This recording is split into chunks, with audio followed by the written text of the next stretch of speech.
Bad news is coming from Bangladesh. A news that in one way or the other might affect our own Chief Justice, Martha Koome. Before we have a look at the news, let me say this. Kenyans do forget things very, very fast. And that's the reason why these politicians are taking political advantage of Kenya's naivety. If you look at our Kenyan judiciary, the apex court, the Supreme Court, is coming out as the weakest link. In the eyes of a majority of Kenyans, the lower courts are being seen to be more independent than the apex court. Martha Koome and her bench, they are being seen to be leaning too much to William Ruto's government.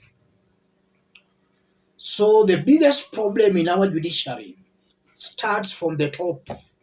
Martha Koome and her bench. As Kenyans are demanding for William Ruto to go, I strongly believe they should also demand of the Supreme Court justices to go. They are part and parcel of the problem. Let's now have a look at this news item as captured by Al Jazeera a few minutes ago as I speak. Al Jazeera Live, the Chief Justice of Bangladesh Top Court, has said he agreed in principle to resign after an ultimatum from protesters days after Prime Minister Sheikh Hasina fled to neighboring India. Obaidul Hassan, who was appointed to helm the Supreme Court last year and is seen as a loyalist to Hasina, was told to step down on Saturday by protesters who gathered outside the court in the capital, Dhaka. Al Jazeera's Tanvir Choudhury, reporting from Dhaka, said students decided to take to the streets when they had reports that Hassan was holding a meeting with justices of the appellate division. They viewed this as a judicial coup in the making, so they quickly gathered at the Supreme Court and demanded that he immediately resign, Choudhury said.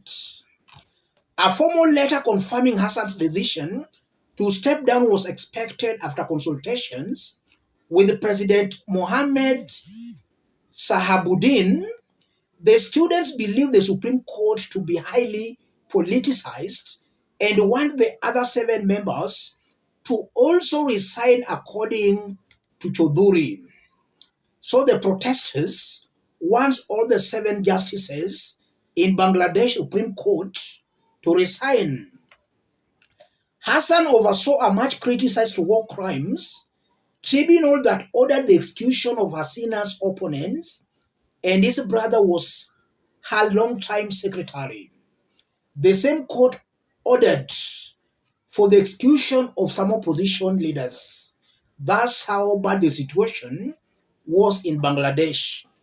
Cabinet ministers left blindsided by Hassan and fall have gone to ground, while several top appointees have been forced out of office, including the National Police Chief and the Central Bank Governor.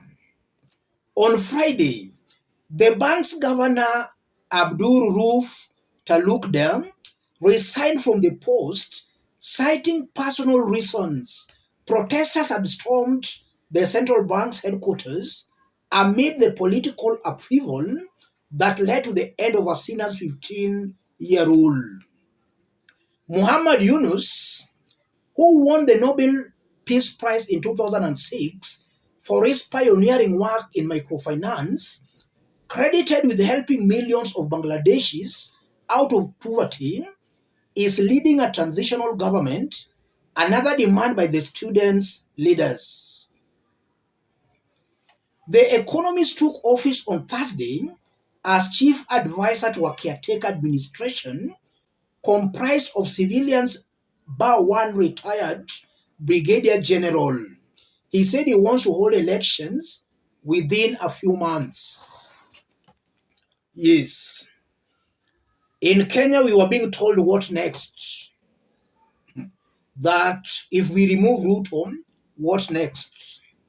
In Bangladesh, they never cared what next.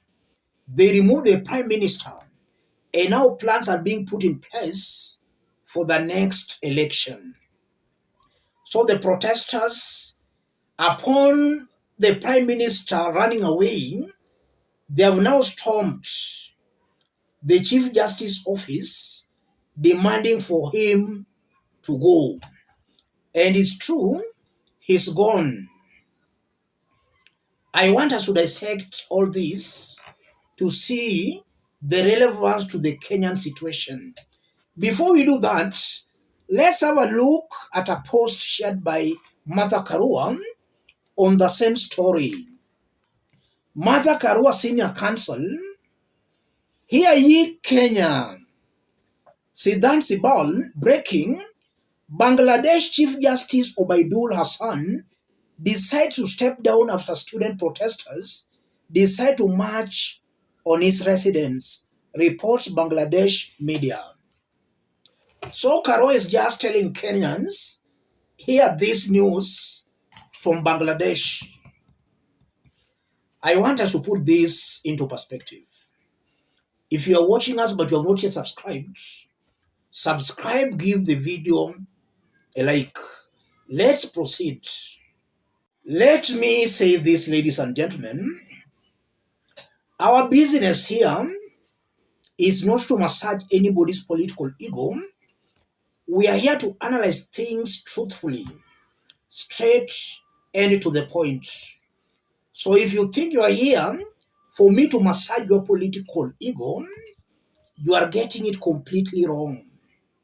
I'm very consistent in my analysis, and I will still continue being consistent. Let me start by saying this. Kenyans are their own enemies.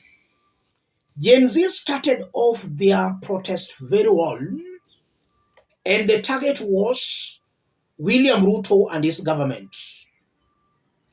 And I believe that should be the target. Kenyans should not lose focus. They should still insist on Ruto regarding going. And we still remember it all started with the Finance Bill 2024. We have members of parliament who voted yes. I'm not seeing Kenyans greeting those leaders. It's as if Kenyans have forgotten about those MPs. They are now attacking Raila Odinga. That stupidity of the highest level. By attacking Raila Odinga, you are just compromising Gen Z revolution. Stop attacking Raila Odinga and his supporters. The attacks should be channeled on William Ruto and his government. The attacks should be channeled on the members of parliament who voted yes for the finance bill. Kenyans should continue greeting those members of parliament. In fact, the ground should be very, very hostile for them. Let me say this once more. This one still calling Raila a betrayer dictator, those are individuals working to thwart, to compromise the Gen Z protests. So they are the actual enemies of the Gen Zs. Let's now go back to Martha Koome. Kenyans by now ought to be demanding for Martha Koome to go. And not only Martha Koome, but the entire 7 justices of the Supreme Court. Kenyans should be demanding of the anti-corruption officers to go. The director of public prosecution, the NIS, all these people have led us to where we are. IEBC, all these so-called independent institutions are not working. Kenyans should be demanding by now of these individuals to go. What about the principal secretaries? What about the top government officials, the CEOs, instead of attacking those not in government, Kenyans should be demanding of these people to go. Let's borrow a leaf from Bangladesh.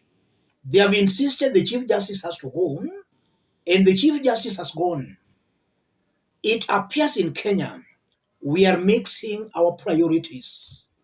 And if we continue mixing our priorities, then the political class will still manipulate us for their own political interests. Let's not mix issues. Let's be focused. Let me stop it there. If you are watching us but you have not yet subscribed, subscribe, give the video a like. Any person watching us outside Kenya, drop a comment, let us know from which part of the globe you are watching us from. If possible, subscribe, give the video a like. Kenyans should be demanding of Martha Koome and her bench to go. This is a bench that has proved they can't act and work independently. And I'm saying that basing my argument on what we witnessed in 2022 and what we witnessed after William Ruto was declared the president. The Supreme Court has been dilly-dallying with William Ruto's government. Let's meet in our next analysis. Thank you. God bless you. God bless Kenya.